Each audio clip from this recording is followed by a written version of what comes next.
Sveiki, šiandien pakalbėsime apie vandenį. Kaip žinote, žmogus be vandens gali išgyventi ilgiausiai 3 dienas. O jeigu yra karšta, arba jeigu esate kur nors dykumoje, arba labai kažkokio tai kitoj vietoj, kur yra netgi džiunglėse, pavyzdžiui, drėgna, be vandens išgyvensite turbūt iki kelių valandų. Todėl labai svarbu iš anksto pasirūpinti vandens atsargomis, o jeigu keliaujant jų neužtenka, žinoti ir mokėti, kaip to vandens atrasti ir kaip jį padaryti tinkamu gerti. Pats geriausias būdas, žinoma, jeigu neturite vandens atsinešę su savim, yra vandenį išfiltruoti, panaudojant galbūt kažkokią tai medžiagą, atsineštą, kad ir kokį kavos filtrą, pavyzdžiui, arba iš žolių, žvyro, smėlio ir panašiai, ir paskui jį užvirinti. Toks būdas padės sunaikinti beveik visus virusus, bakterijas, kažkokius tai parazitus, tačiau neapsaugos nuo vandens, kuris yra užterštas kažkokiamis tai cheminėmis dalelėmis. Toliau, jeigu nėra galimybės užsikurti laužą ar tą vandenį kaitinti, kitas būdas padaryti vandenį gerimo yra pasinaudoti cheminėmis priemonėmis. Būtent keletą iš jų galiu pademonstruoti.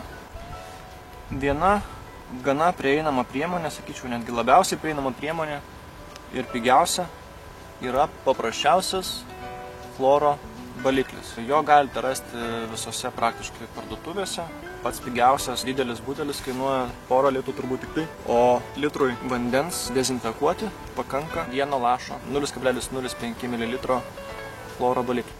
Chloro baliklis paprastai yra naudojamas, kaip ir pavadinime yra žodis baliklis, balinti skalbiniam, be to jisai naudojamas buityje kaip dezinfekcinė priemonė, tai pavyzdžiui unitazam, kriauklėm ar panašiai, kad išnaikintų bakterijas. Taigi iš didelio butelio įsipyliau į mažą buteliuką, kuris turi galimybę tiesiog atlenkti ir varvinti litrui vandens 1 lašas.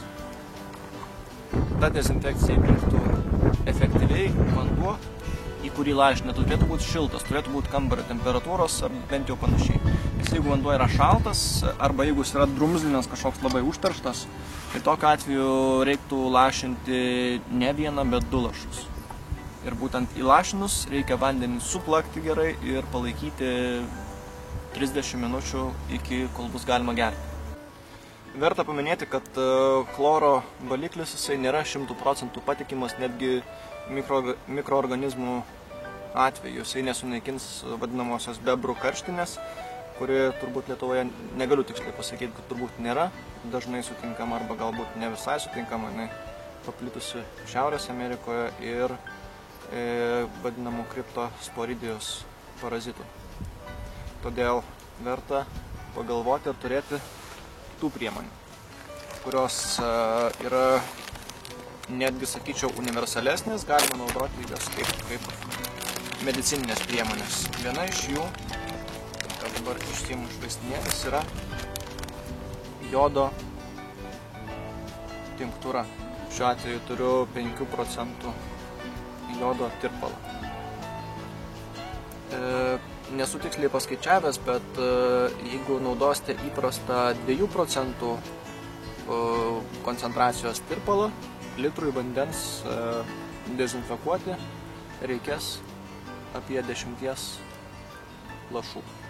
Bet vėlgi verta pažymėti, kad efektyviausiai dezinfekcinės priemonės veikia, kai vanduo yra šiltas kambario temperatūros, tarkim apie 20 laipsnių. Jeigu vanduo yra šaltas, tai šiuo atveju jodo užteks tiek pat, bet jį reikės laikyti, kol būtų galima gerti tą vandenį, būtent dezinfekuotą reikės palaikyti jau ne 20 minučių, bet kokias 40 minučių. Ir jodas, kaip žinoma, tinka kaip medicininė priemonė, jo pirminė paskirtis tokia ir yra dezinfekuoti žaizdų kraštus. Taigi vaistinėlėje turėti jį tikrai verta. Dar viena priemonė, kurią turiu vaistinėlėje, yra kalio permanganatas. Jo paskirtis taip pat visų pirma yra medicininė,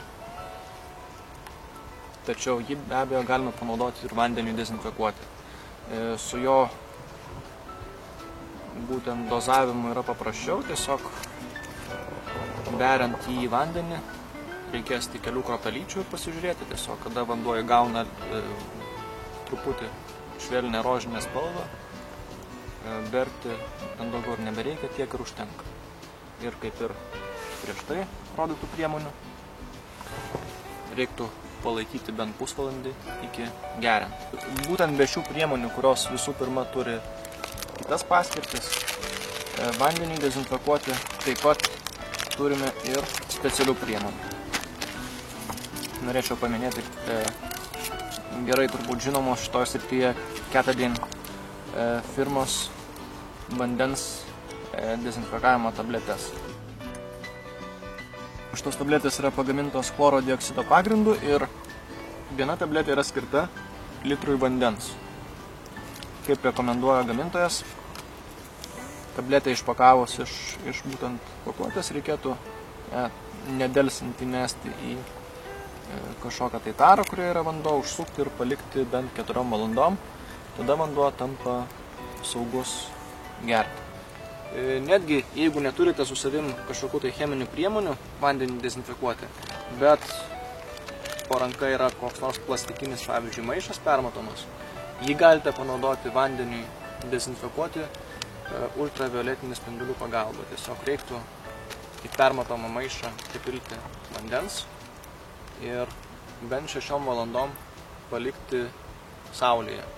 Bet būtina, kad saulė būtų aktyvi, tai galima daryti vasarą, nes žiemą, kai ar debesuotą dieną, toks būdas gryninti vandenį bus visiškai neefektyvus. Taigi, apibendrinant, geriausias būdas turėti saugaus vandens yra atsinešti jį su savimi, bet jeigu vanduo baigėsi arba tiesiog nėra galimybės jį atsinešti arba atsidūrite kažkokią tai ekstremalioje situacijoje, galite panaudoti visų pirma virinimą, antrą cheminės priemonės. Tai tiek šiam kartui.